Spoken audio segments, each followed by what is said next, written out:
Taha Göktaş kardeşimizi kaybettik. Bu genç kardeşlerimiz gençliğe bir ışık olarak, gençliğe bir önder olarak vatanımıza, milletimize, memleketimize İHA ve SİHA programlarında çalışmış, İHA'nın gençlik koordinatörlüğünde çalışmış, 7 Hilal Derneği'nde çalışmış genç arkadaşlarımız. Rabbim şehitler cümlesine dahil eylesin genç kardeşlerimizi.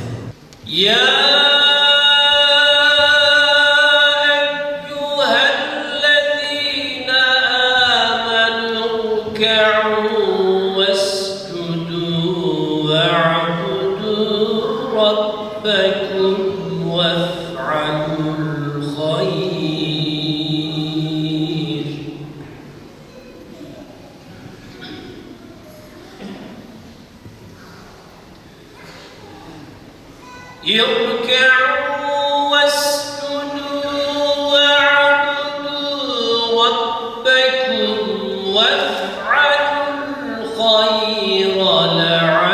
لعلكم تفلحون. إذا السماء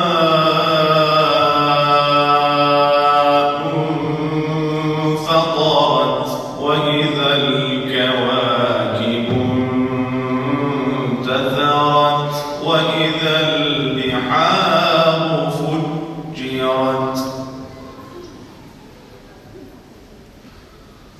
وإذا القبور بعثرت علمت نفس